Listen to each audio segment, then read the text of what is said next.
Graça e paz, irmãos. Boa noite a todos. São todos muito bem-vindos a esta primeira noite com esse tema tão especial, o amor como atributo de Deus, que será ministrado pelo nosso missionário em pesquisa, Ebenezer Leal.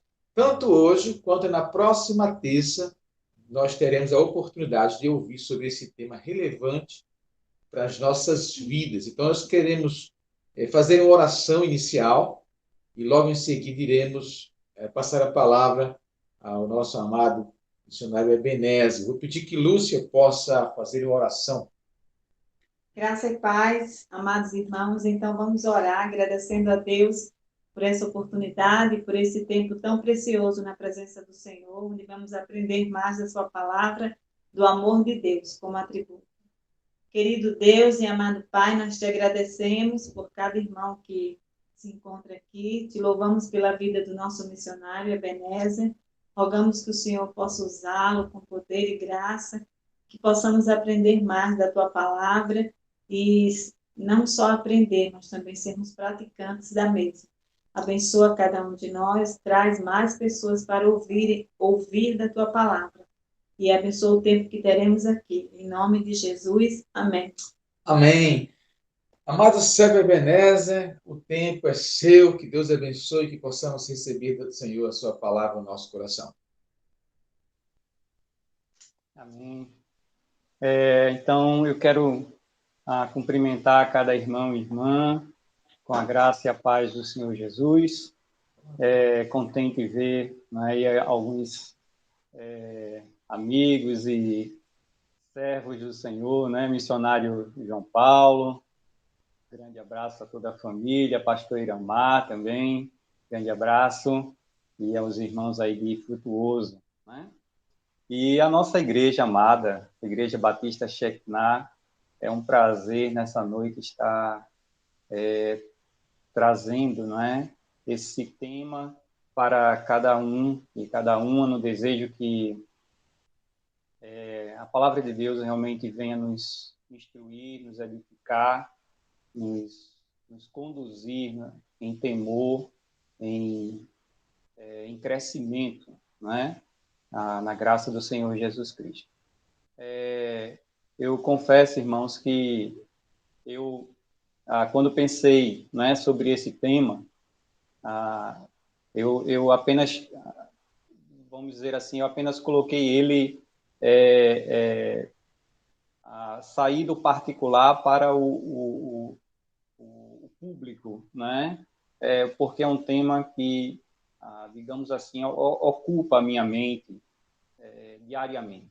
Pensar sobre o amor de Deus é algo que todos os dias eu preciso estar refletindo para que eu possa entender o porquê que Deus ainda tolera esse ser ainda aqui na sua presença.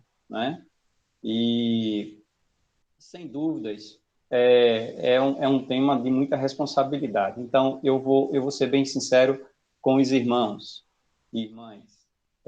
Não criem grandes expectativas, porque nós não somos nenhum teólogo, somos apenas aqui um servo que quer conhecer mais o Senhor, quer realmente se aprofundar no estudo da palavra.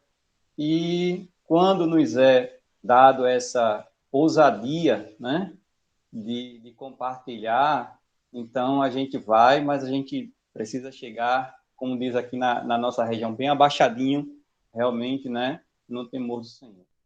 Então, irmãos, falar sobre o amor de Deus requer realmente um tempo muito maior do que essas 2 terças-feiras que temos, porque a gente vai compreender um pouco mais, mas sei que os irmãos têm essa convicção em seus corações, e falar do amor de Deus é falar do ser eterno de Deus.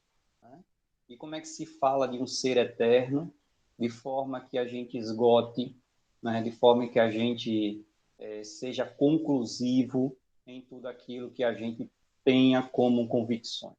É impossível, o que nós conhecemos sobre Deus, sobre o seu caráter, é aquilo que ele quis revelar nas Escrituras.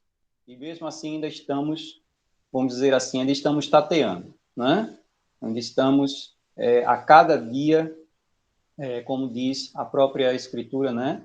A cada dia sua palavra se renova, a cada dia descobrimos e percebemos e experimentamos algo novo do ser de Deus manifestado em nós. Então, para iniciarmos nossas reflexões sobre o amor de Deus, nós vamos partir de um conceito, a princípio, não bíblico, né? Um conceito mais básico, partindo aí da filosofia, vendo o que é que a filosofia traz sobre esse tema, né? Quando eu digo aqui filosofia, eu não quero também esgotar, eu não quero me aprofundar, porque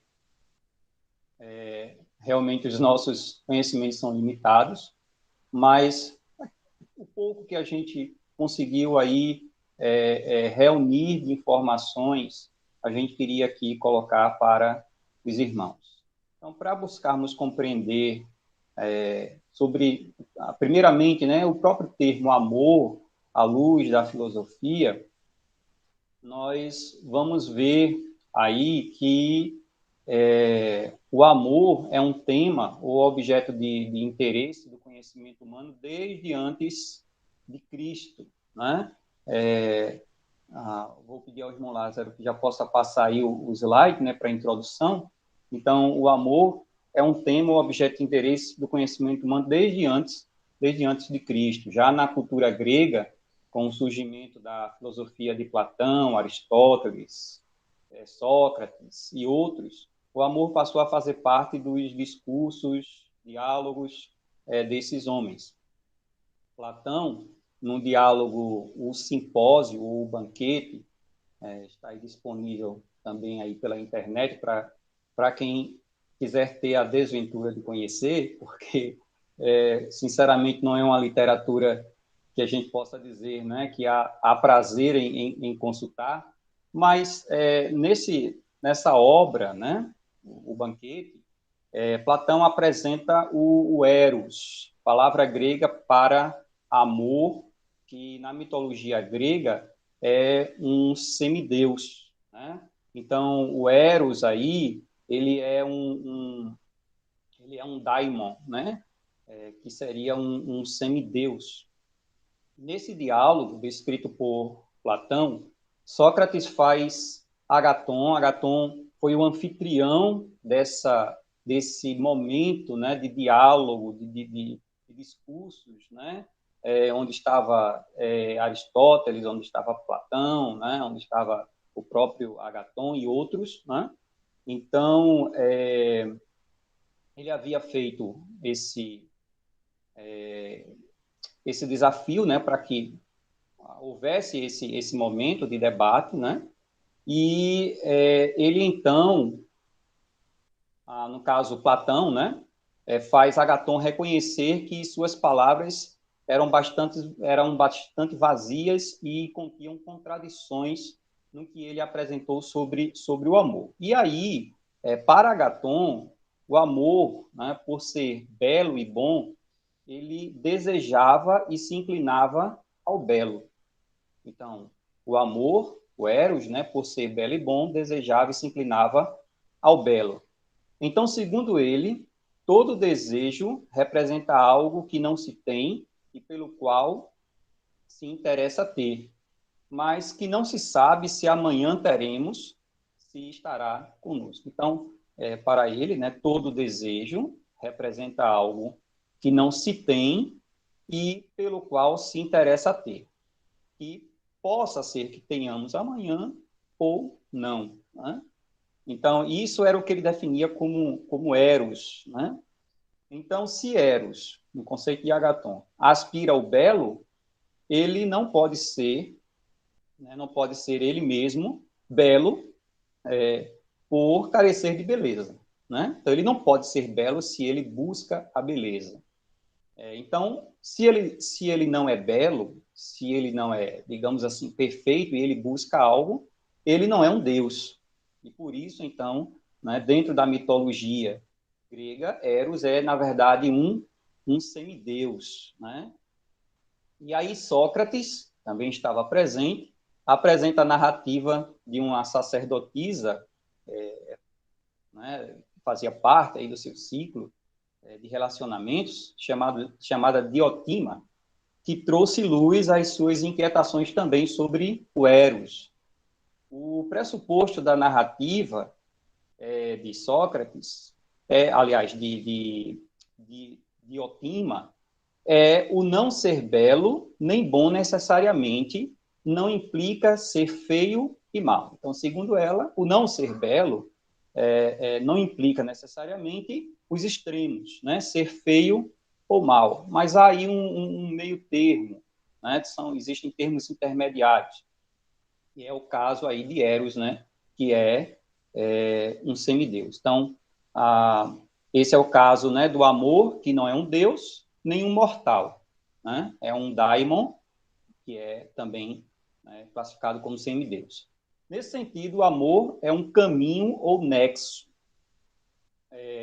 Nexo aqui no sentido de união, né? Então, com isso, é o que chamaríamos, né, de perfeito, né? Então, divino e formoso, ou seja, esse caminho, né, de união com o que é perfeito e o que é formoso. Então, o amor seria esse nexo, seria esse caminho, né, para o perfeito e o formoso. Como Eros não é um deus, ele também deseja possuir um bem que dure para sempre. Seu apetite é pela imortalidade, né? Então, o apetite de Eros, o desejo constante de Eros, né? No sentido do belo, né? O belo para ele era a imortalidade. Eros, portanto, se tornou o termo para definir a paixão, o desejo físico, né? O termo definia o amor praticado nas relações sexuais, tanto entre pares héteros como também homossexuais, né? Inclusive fora do próprio relacionamento comum, né? A vida civil, mas também se aplicava às relações tidas, né, como formas de culto, né?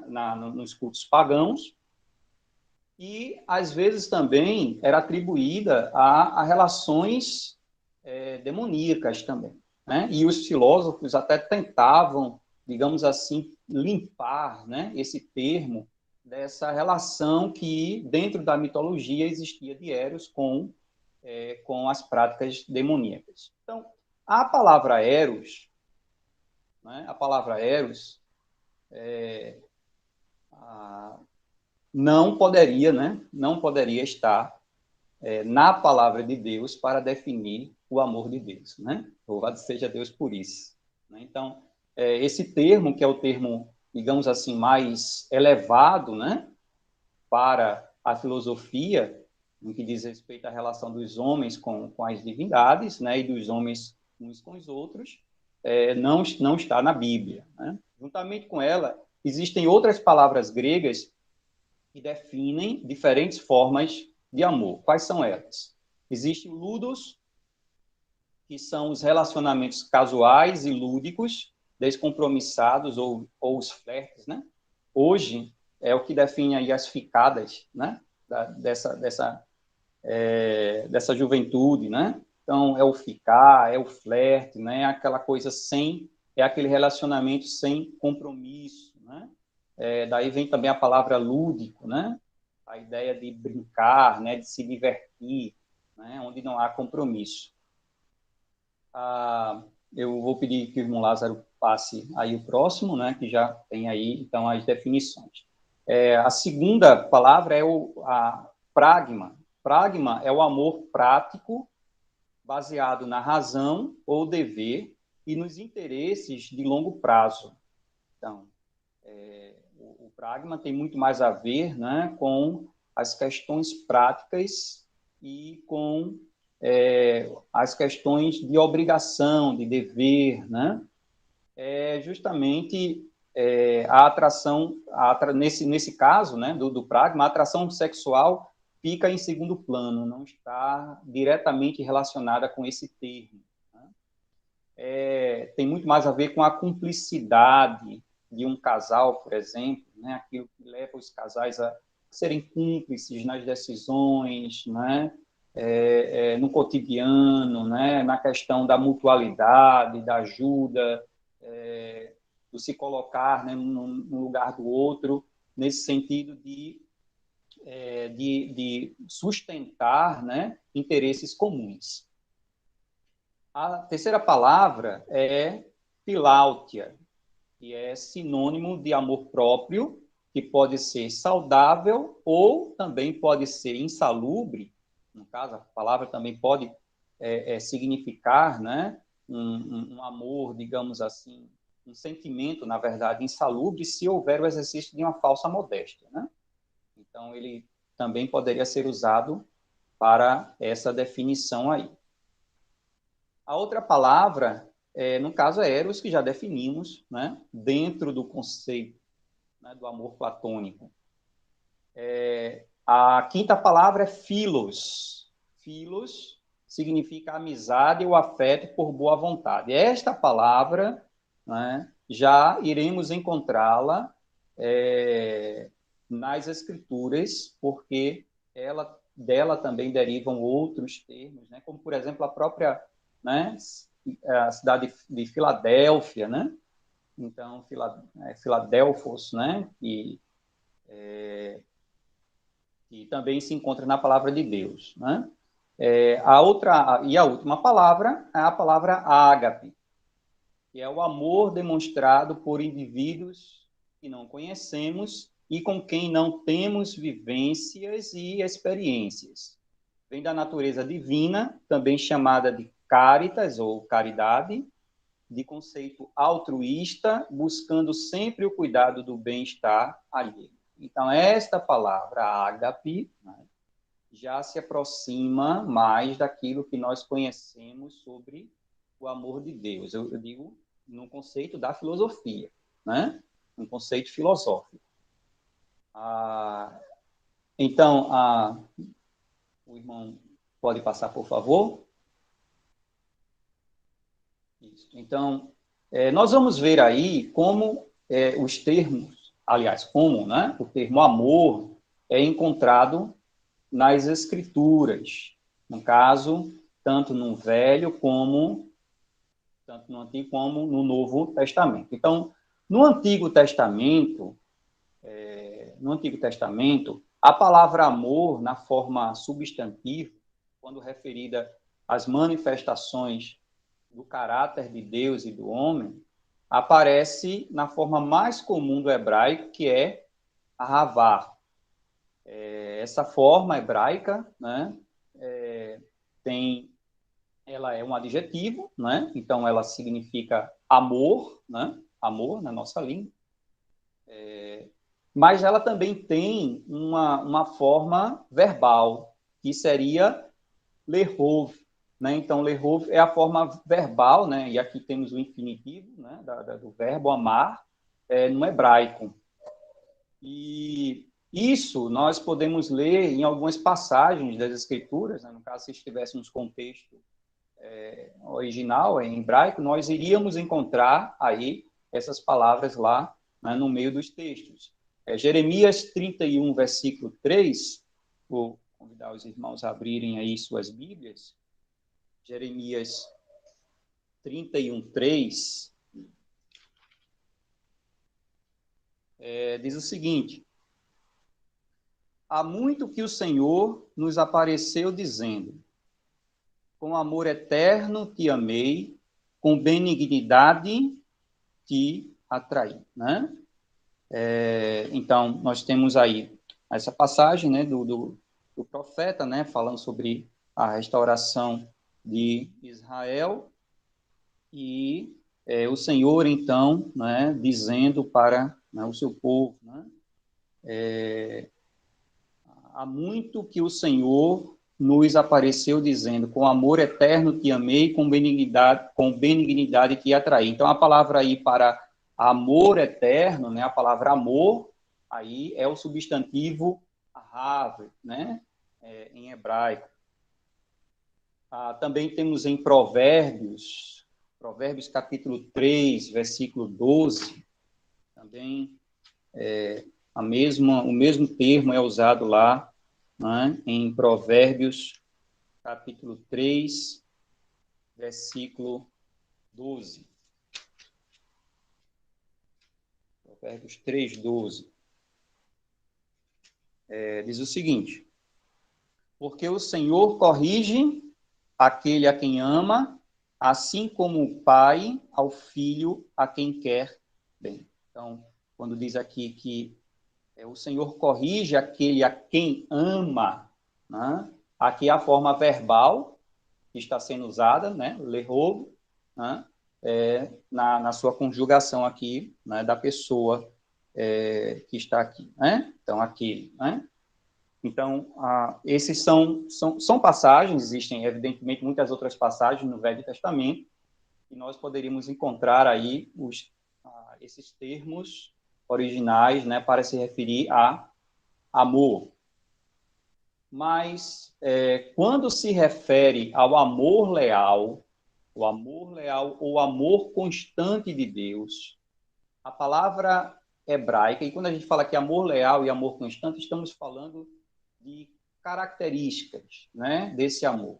Nós vamos ver isso mais à frente. Então, quando se refere ao amor leal, o amor constante de Deus, a palavra hebraica mais usada é hesed. Então, hesed também é uma palavra hebraica, cujo significado na nossa língua é amor constante, bondade, gentileza, misericórdia e amor leal, ou também graça, né? Então, essa palavra é a que melhor traduz esses conceitos do caráter amoroso de Deus. Em Salmo 136, versículo 1, Salmo 136, versículo 1, a gente pode ler o seguinte: 136, versículo 1. Dai graças ao Senhor, pois Ele é bom, porque o seu amor dura para sempre. Então, aqui, a palavra amor, né, usado no original aqui em hebraico, é hesed, porque está falando do amor leal, do amor constante, do amor bondoso de Deus. Também podemos encontrar em Provérbios, né? Provérbios capítulo 3, versículo 3. Provérbios 3, 3 diz: não te deixem o amor e a fidelidade, ata-os ao teu pescoço e escreve-os na tábua do teu coração. Aqui também o amor ao qual se refere o autor de Provérbios é esse amor leal, amor constante, o amor benevolente de Deus. E ele diz: não te deixem o amor e a fidelidade. Ata-os ao teu pescoço e escreve-os na tábua do teu coração. No Novo Testamento, pode passar o slide, no Novo Testamento, a parte da Bíblia, né, escrita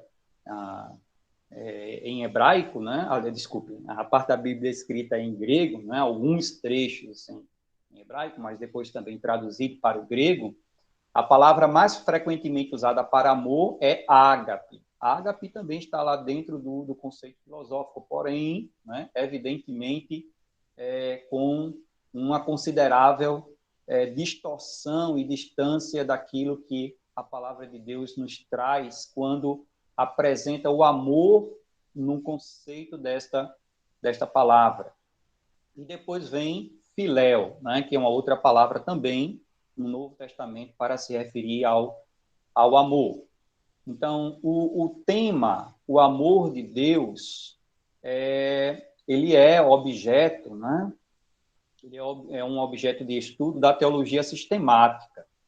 Dentro deste campo, uma das divisões para efeito de estudo é a teologia propriamente dita. né? Então, a teologia sistemática tem aí suas divisões e subdivisões. Então, dentro da teologia sistemática, temos a teologia propriamente dita. E a teologia, como subdivisão da teologia sistemática, busca esclarecer sobre a natureza, os decretos e as obras de Deus. No que compreende a natureza de Deus, é apresentado os aspectos da essência e atributos divinos e a unidade e trindade de Deus, né? Então, sobre, né, a natureza de Deus, né? Então, quando estamos estudando sobre a natureza de Deus, o foco, o enfoque, né, são sobre os aspectos da essência e atributos divinos e também a unidade e trindade de Deus. O amor de Deus é um aspecto dos atributos morais de Deus, que são a santidade, a retidão, justiça, a bondade e a verdade. Pode passar, meu irmão. Eu já estou aqui além, não prestei atenção do slide. Né? Vamos lá, deixa eu ver aqui.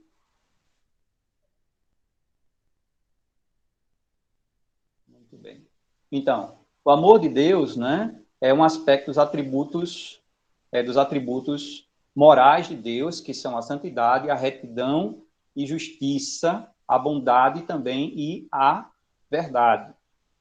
Então, dentro do estudo da teologia, né, nós vamos, quando nos debruçarmos, né, sobre os atributos morais de Deus, né, nós vamos estar destrinchando, né, e compreendendo, à luz das Escrituras, sobre a santidade, a retidão, justiça, bondade e verdade de Deus. Então, o amor de Deus é um aspecto dos atributos morais de Deus. Né? Então, o amor de Deus é um aspecto dos atributos morais de Deus. Nós não iremos aqui, não é, discorrer sobre a teologia em todos os seus campos, mas, né, o tempo não nos permitiria. Mas consideraremos em nossa abordagem um dos atributos morais de Deus, que é a bondade, a princípio, a bondade, a fim de entender a temática de nossa exposição. Então, partindo da bondade de Deus. Segundo Thyssen, na obra, né, Palestras em Teologia Sistemática, os atributos morais de Deus se referem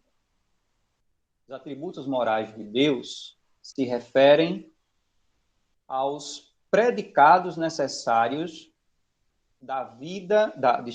aos predicados necessários da divina essência que envolvem qualidades morais. Então, quando se pensa sobre os atributos morais de Deus, estamos nos referindo aos predicados necessários da divina essência que envolvem qualidades morais. Né? Então, predicados necessários, né, são aí qualidades, né, em forma de ações, de atos, né, da divindade, né, da divina essência de Deus, e nelas, ou nele, né, estão envolvidos aí as qualidades morais de Deus.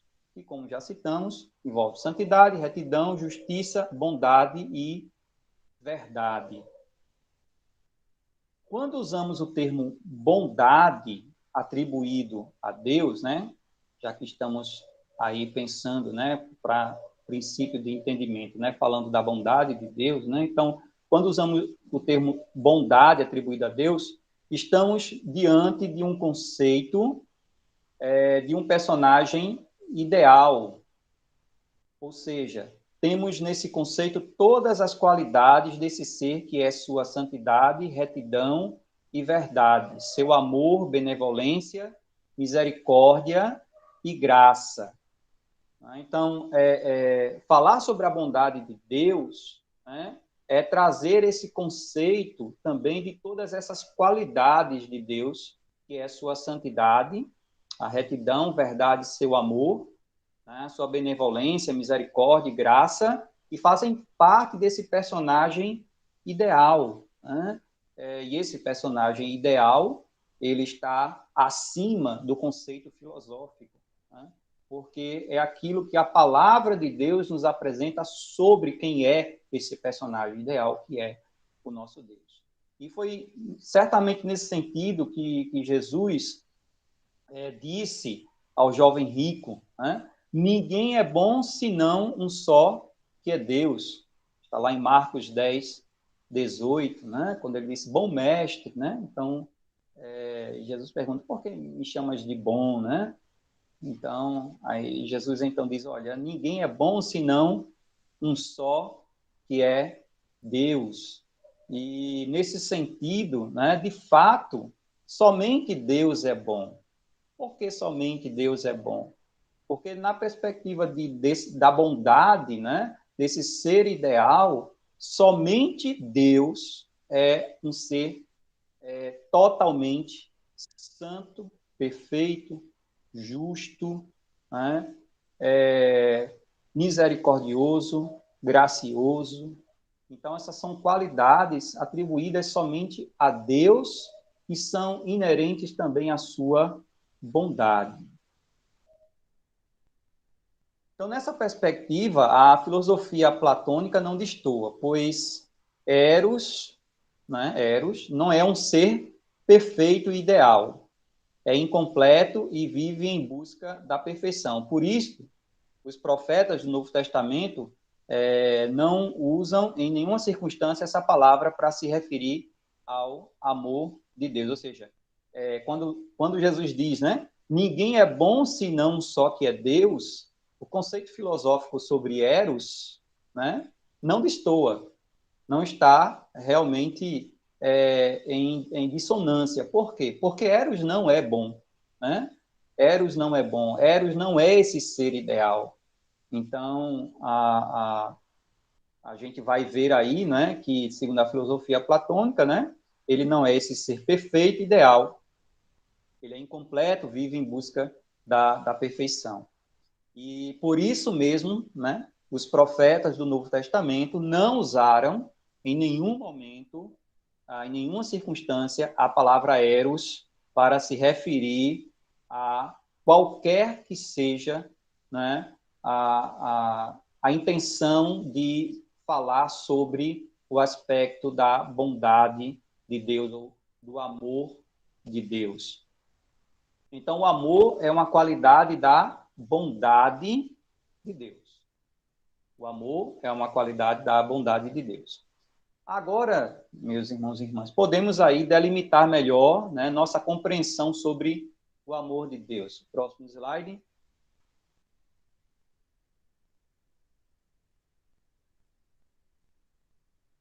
Será que os irmãos ainda estão me ouvindo?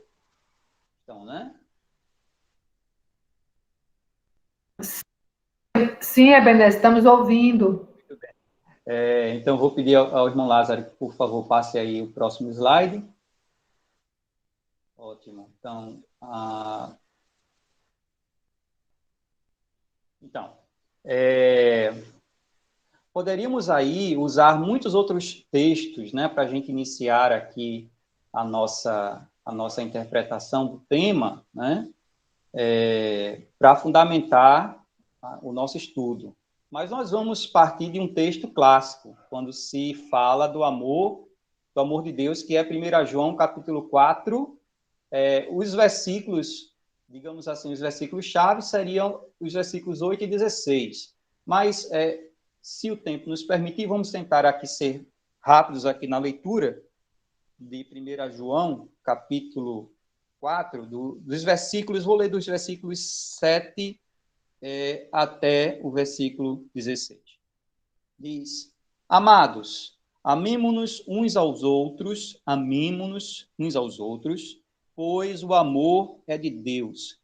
Quem ama é nascido de Deus e conhece a Deus. Aquele que não conhece a Deus, aquele que não ama, não conhece a Deus, porque Deus é amor. Nisto se manifestou o amor de Deus para conosco, em que Deus enviou o seu Filho unigênito ao mundo para que, por meio dele, vivamos. Nisso está o amor, não em que nós tenhamos amado a Deus, mas em que ele nos amou e enviou o seu Filho como propiciação pelos nossos pecados. Amados, se Deus assim nos amou, nós também devemos amar uns aos outros. Ninguém jamais viu a Deus, mas se amarmos uns aos outros, Deus está em nós e em nós é aperfeiçoado o seu amor. Nisto conhecemos que estamos nele e ele em nós, por ele nos ter dado o seu Espírito. E vimos e testificamos que o Pai enviou o seu Filho como Salvador do mundo. Todo aquele que confessar que Jesus é o Filho de Deus, Deus está nele e ele em Deus. E nós conhecemos e cremos no amor que Deus tem por nós. Deus é amor. Quem está em amor está em Deus e Deus nele. Então, esse texto, não é maravilhoso, falando sobre o amor de Deus que nos foi derramado, né? Foi derramado em nossos corações pelo seu Filho. E aqui no versículo 8 e versículo 16, né, quando diz: aquele que não ama, não conhece a Deus, porque Deus é amor, né? Então, existe aqui um princípio, um princípio aí de antagonismo, né? De oposição, né? Aquele que não ama, não conhece a Deus, porque Deus é amor. Então, se você não ama, então você também não conhece a Deus. E você também não pode dizer que conhece a Deus se você não ama. Então, a partir digamos, dessa afirmação de João, né, que Deus é amor, né, nós podemos, então, avançar aqui na nossa compreensão. O amor de Deus indica que a perfeição da natureza divina o impele constantemente a se comunicar. Então, o amor de Deus traz essa indicação, né, da natureza divina, desta constante necessidade de se comunicar. É um impulso das emoções de Deus. É um impulso emocional, mas também uma afeição racional e voluntária, né? E voluntária, não involuntária, né? E voluntária. Então, no livro O Conhecimento de Deus, né? Foi uma das obras que nós utilizamos, né? Para também basear o nosso estudo, né? Está escrito que o amor de Deus é o exercício de sua bondade para com os pecadores individualmente, pelo qual, tendo se identificado com o bem-estar deles, deu seu Filho para ser seu Salvador. E agora os leva a conhecê-lo e beneficiar-se dele num relacionamento de aliança divina. Então, o amor de Deus é esse exercício de sua bondade para com os pecadores individualmente, né? Por ele ter se identificado com o bem-estar deles. Mas nós vamos ver que essa identificação do bem-estar de Deus não é em primeiro plano, não é o objeto primeiro da identificação de Deus conosco, né? Mas, por ele ter se identificado conosco, ele deu o seu Filho para ser o nosso Salvador, e agora ele nos leva a essa relação, né, de conhecimento do seu ser, de nos beneficiarmos dele num relacionamento de aliança divina. Por quê? Porque a natureza de Deus o impele a isto constantemente, a se comunicar. Mas aí, então, né, nós também podemos entender que Deus é amor antes de haver qualquer coisa. Então, Deus não é amor porque em determinado momento ele decidiu nos amar. Deus não é amor porque lá no Jardim do Éden o homem, não pecou, caiu, se afastou de Deus e agora se coloca nessa situação de miserabilidade, de depravação total, e Deus, então, decide amar, né? Ou seja, Deus começa a exercer o seu atributo de bondade, demonstrando o amor para com o homem. Não, Deus não é amor porque o homem passou a necessitar, né, da sua graça. Antes de haver qualquer coisa criada, o amor de Deus já existia. Então, o objeto primário do amor de Deus não é o homem ou qualquer outra criatura, mas a própria Trindade. A necessidade de comunicação entre as três pessoas da Trindade já nutria-se e já colocava em prática esse atributo divino do amor. Dessa forma, Deus não necessita do homem, Deus não necessita do universo para exercitar seu amor. Amar faz parte da sua natureza. Isto aí contrasta, né, com os deuses irados do paganismo, né, com a frieza e indiferença dos deuses filosóficos, né? Então, o amar faz parte da natureza de Deus. E esse relacionamento, primeiro, que não é com o homem, com a sua criatura, nem com nada criado, mas não é, com as três pessoas da Trindade, a gente vê na afirmação do próprio Cristo. O Senhor Jesus, lá em Mateus capítulo 3, versículos 16 e 17, Mateus 3, 16 e 17, eu acho que... Isso, ok, o irmão já passou aí, se anteviu. Mateus 3, 16 e 17. Tá? Diz o seguinte, ocasião do batismo de Jesus, né? Quando diz o seguinte, assim que Jesus foi batizado, saiu logo da água. Nesse instante, abriram-se-lhe os seus olhos, abriram-se-lhe os céus, e viu o Espírito de Deus descendo como pomba e pousando sobre ele.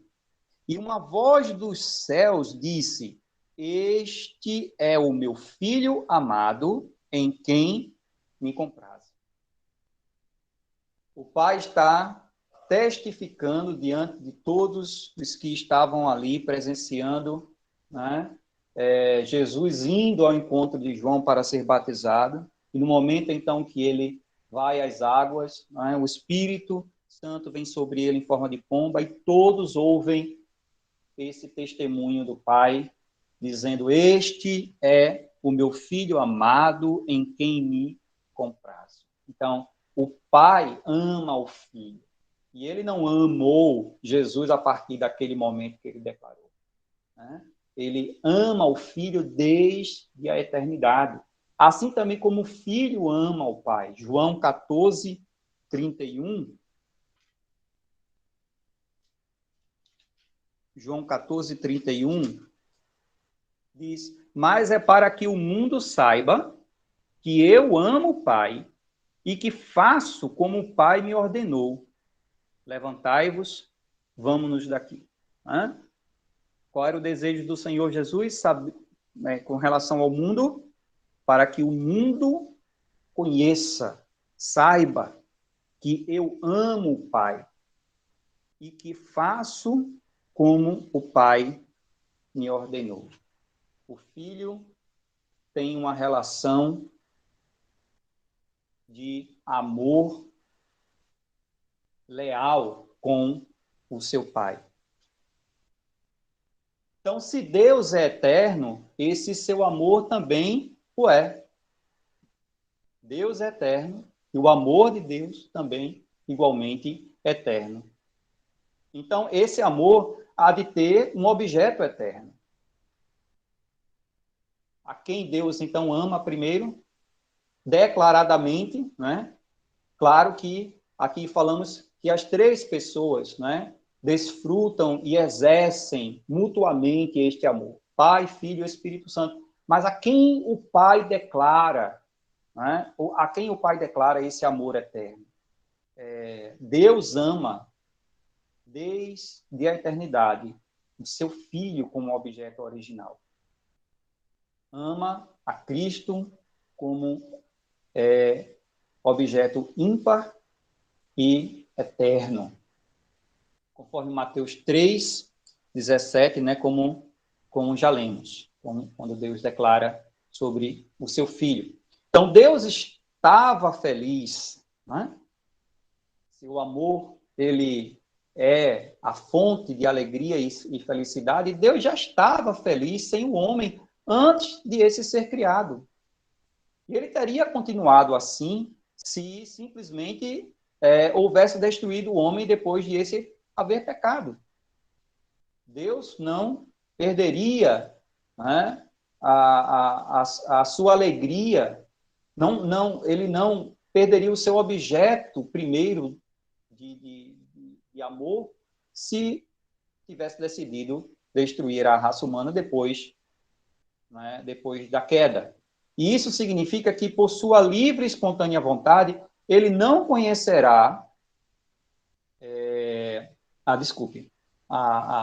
Eu me perdi aqui no texto. Vamos aqui voltar. Então, Deus estava feliz sem o homem antes que esse fosse criado. Teria continuado assim se simplesmente houvesse destruído o homem, depois deste haver pecado, mas, como vemos, ele dedicou seu amor a indivíduos pecadores, e isso significa que, por sua livre e espontânea vontade, ele não conhecerá a felicidade pura e perfeita novamente, até que tenha levado cada um de nós para o céu. Que coisa gloriosa, né, irmãos? Então, Deus, de fato, não precisa de nós para ser feliz. Mas ele decidiu nos amar. E como ele decidiu nos amar antes da fundação do mundo, agora ele só irá conhecer felicidade pura e perfeita quando tiver levado cada um dos seus eleitos para os céus. Então, Deus, ele salva não somente para a sua glória, mas também para a sua satisfação. Deus salva não somente para a sua glória, mas também para a sua satisfação. Conforme Lucas, capítulo 15, versículo 10, Lucas 15, 10, diz o seguinte: assim vos digo que há alegria diante dos anjos de Deus por um pecador que se arrepende. Aqui o Senhor Jesus estava proferindo a parábola da ovelha e da dracma perdida, né? E ele dizendo que há alegria diante dos anjos de Deus por um pecador que se arrepende. Então, Deus, ele tem satisfação em nos salvar. Então, ele não nos salva só para a sua glória, só para o seu louvor, mas ele tem satisfação, ele se satisfaz. Isto alegra, traz, então, prazer ao coração de Deus. Mas, voltemos, então, para definir um pouco mais sobre o amor de Deus. Então, há uma questão que é parte de um grande equívoco resultante da teologia exegética. Quando eu falo exegética, não é exegética, né? Não é aquela que parte das escrituras, mas é aquela que tenta colocar a interpretação do homem nas escrituras, né? Deixa-se o princípio de que a Bíblia interpreta a própria Bíblia, e então o homem tenta interpretar a Bíblia pelos seus próprios conceitos. Então, existe um equívoco dentro dessa teologia que precisa ser refutada e corrigida à luz das Escrituras quando se fala sobre amor de Deus. Muitos teólogos aí da linha libertária, né, desse liberalismo teológico, né, como Leonardo Boff, Frei Beto e outros de tendências ecumênicas, mas que também têm aí ganhado adeptos dentro do evangelicalismo, esse ensino, né, liberal, pregam e apresentam um Deus que é exclusivamente amor, como se o único atributo de Deus para o presente fosse o seu amor. Falam de um Cristo que é todo bondade, amor e misericórdia. E aí, nessa perspectiva, dizer que Deus é amor torna-se uma ideia isolada, abstrata, mas, ao mesmo tempo, única e exclusiva para definir o ser de Deus. Né? Então, Deus é amor, né? Aquela coisa, né, tão transcendente, né? tão longe, né? Mas, ao mesmo tempo, é a única coisa que se apresenta para definir o ser de Deus. Né? Exclui-se, assim, os demais atributos morais da pessoa divina, como a sua santidade, a sua justiça, a sua retidão e a verdade de Deus. Então, do ponto de vista de João, ao declarar, né, voltando aí ao texto da primeira carta de João, né, quando ele diz lá no capítulo 4, Deus é amor, não é o seu propósito aqui anular os outros aspectos da bondade de Deus. João não está anulando os demais aspectos da bondade de Deus. Pelo contrário, ele está dizendo que Deus é o mesmo que fez o mundo, que o condenou pelo dilúvio, né? João tinha convicção e conhecia os relatos sobre isto, né?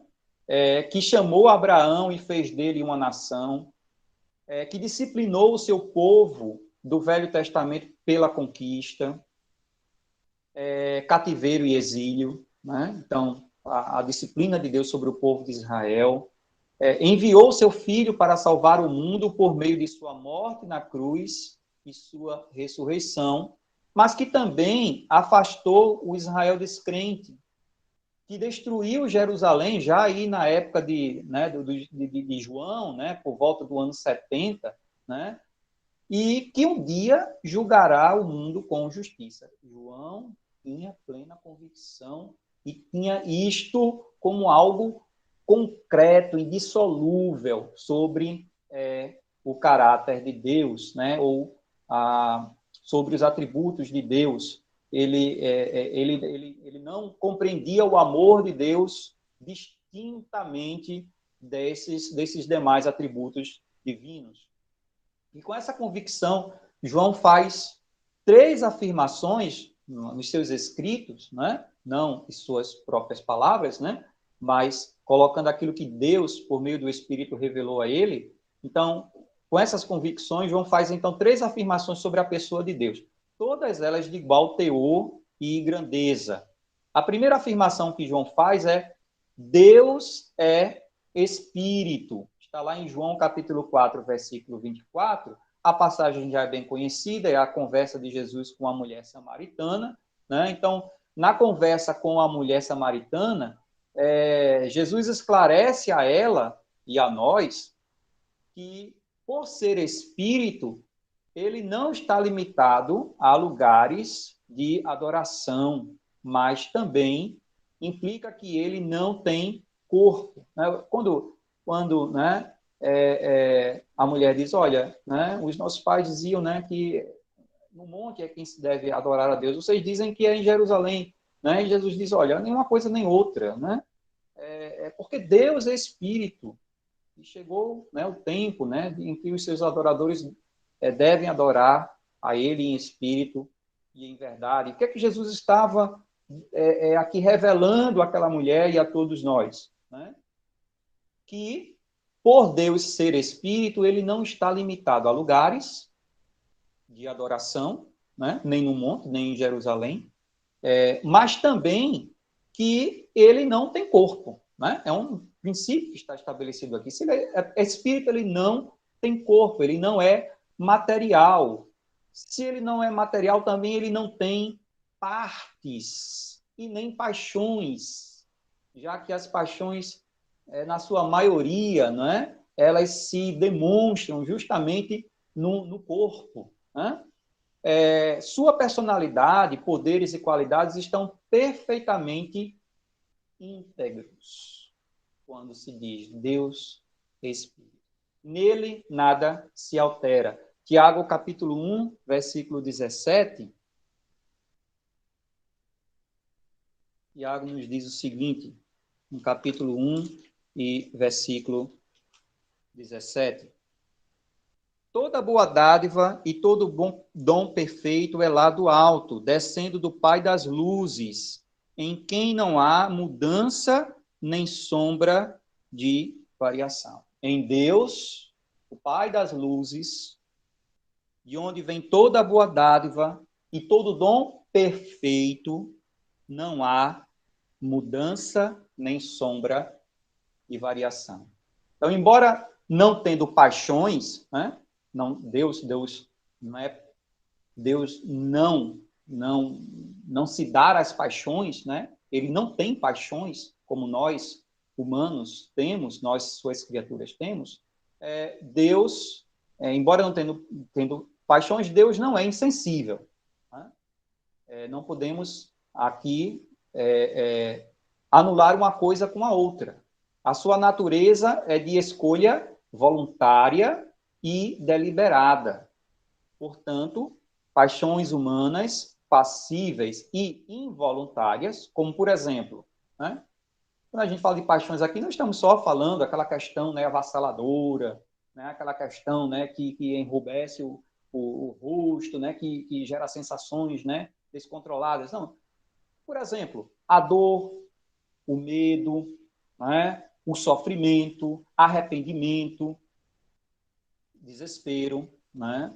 Essas paixões humanas, elas não são compatíveis com o ser divino. Por quê? Porque ele não é instável, né?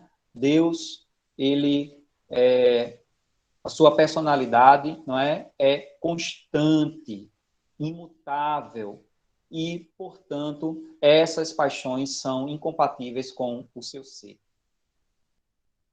Não há circunstâncias no amor de Deus,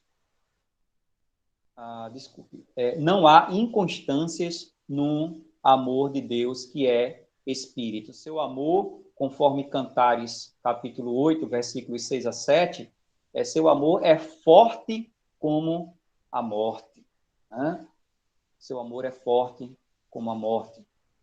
A segunda afirmação de João está lá na carta de 1 João, capítulo 2, versículos 7 a 10, e também no capítulo 3, versículo 10, quando ele diz: Deus é luz, e não há nele treva nenhuma. Então, a dizer que Deus é luz significa também, não é, dizer que luz significa santidade e pureza baseadas na lei de Deus. Luz é a santidade e pureza baseadas na lei de Deus. E trevas significa perversidade moral e injustiça. Tudo aquilo que é contrário, né, à lei de Deus é considerado trevas. Tudo aquilo que não é de acordo com a justiça de Deus é iniquidade, é trevas. Características totalmente incompatíveis e ausentes do ser de Deus. Então, Deus é luz. Primeira afirmação, Deus é espírito. Segunda afirmação, Deus é luz. Afirmar que Deus é luz anula e abole qualquer ideia sentimental desse amor. Qualquer indulgência, benevolência ou mansidão desassociada dos padrões ideais morais devem ser desprezados quando se pensa no ser de Deus. O amor de Deus é um amor santo. Deus é aquele que ama a justiça e odeia a iniquidade. E este é um ideal também para os seus filhos. Mateus capítulo 5, versículo 48. Eu já estou aqui praticamente extrapolando o tempo. Pastor, pode falar aí quando disser basta, bastou.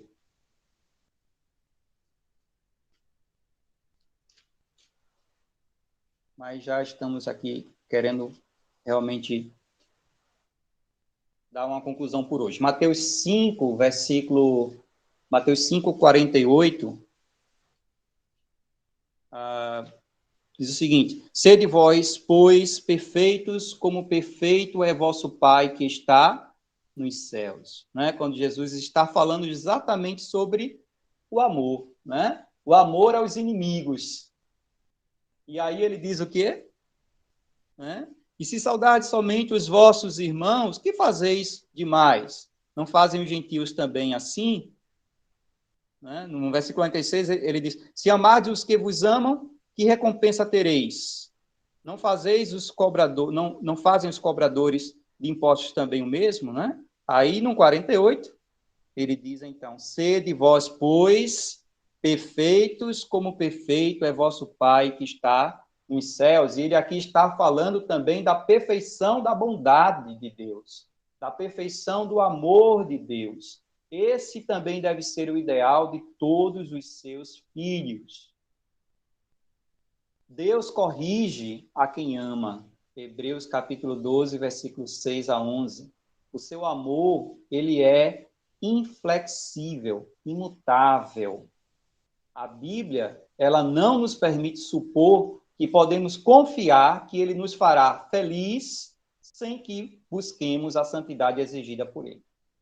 Então, em lugar nenhum da Bíblia nos diz que é possível sermos felizes sem sermos santos assim como ele é, sem buscarmos, sem perseguirmos, incessantemente a santidade e a perfeição que Deus nos oferece no seu ser.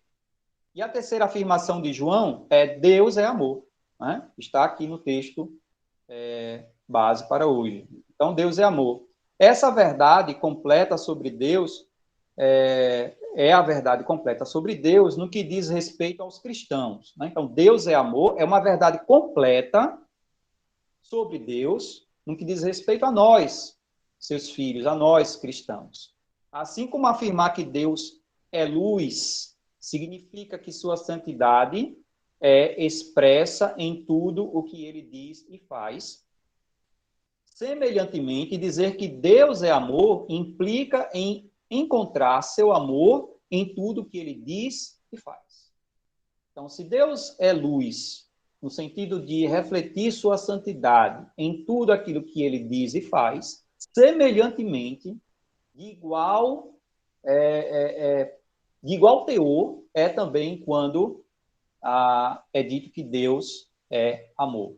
Então, concluímos que, sendo o amor uma qualidade da bondade de Deus, o que é um atributo moral, ele não pode ser amoroso sem ser santo, reto, justo e verdadeiro.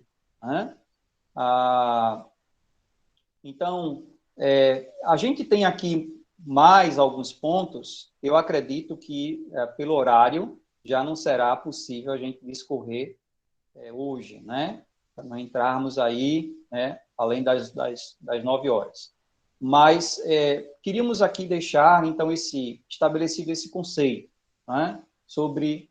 ou esses conceitos sobre o amor de Deus, compreendendo que quando a Bíblia usa os termos para amor e para o ato de amar nas Escrituras, ela, graciosamente, distingue o amor de Deus dos demais conceitos que existem até mesmo nos textos da antiguidade. Não há aí confusão de terminologias. Existe, de fato, uma distinção clara por parte do próprio Deus, que nos revelou a sua palavra quando ele se refere ao seu amor. Outra coisa também importante guardarmos na nossa memória é que o amor de Deus, ele é também um aspecto, é uma característica da bondade de Deus, da benevolência de Deus. Então, a bondade é um atributo de Deus. E quando entendemos esse atributo, estamos também conhecendo e compreendendo o amor de Deus. E como um atributo de Deus, o amor, ele não está dissociado dos demais atributos divinos, que é a sua santidade, a sua retidão, e a sua verdade e justiça. O amor faz parte, está totalmente engajado, né, neste propósito de revelar o caráter de Deus. Outra coisa também, para nós guardarmos aqui em nossa memória, né, é que existe um objeto primeiro do amor de Deus, que não somos nós.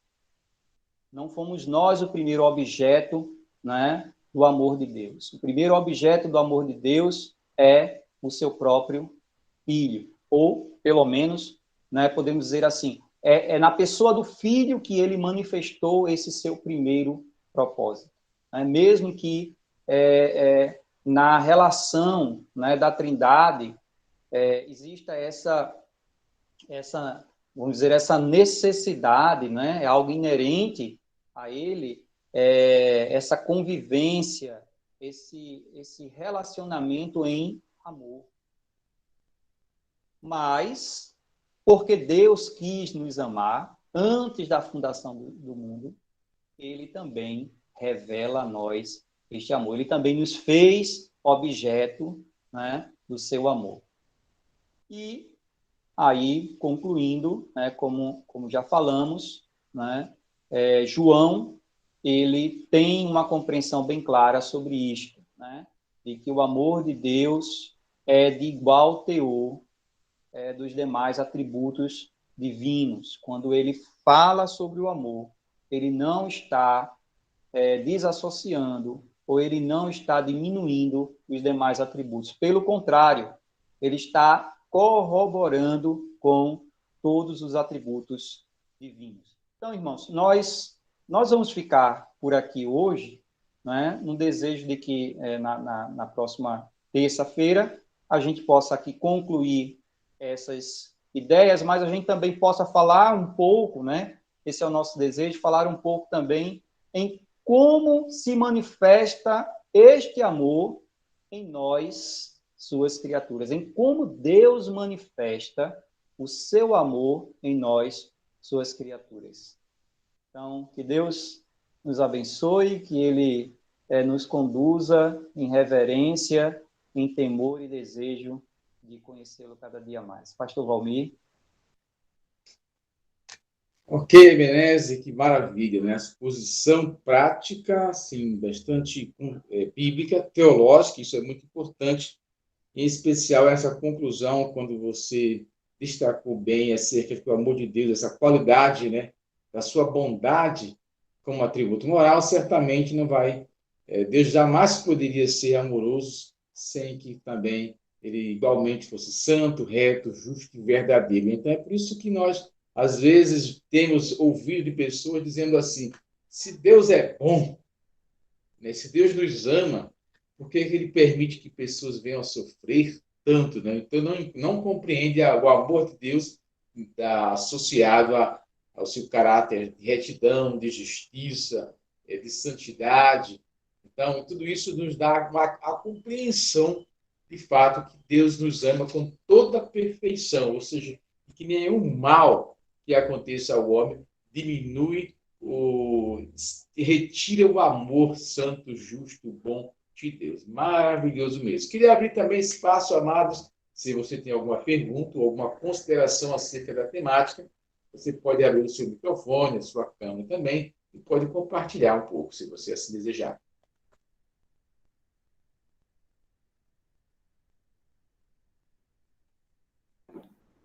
A gente lendo alguns textos, a gente vê com clareza que o amor de Deus, o amor citado em toda a Bíblia, ele sempre ele entra em choque com a ideia de amor do ser humano, né? E assim, mesmo quando a gente vê a nossa vida na igreja, a comunhão, tudo, muitos de nós, às vezes, falamos coisas que entram em choque com essa ideia do amor bíblico.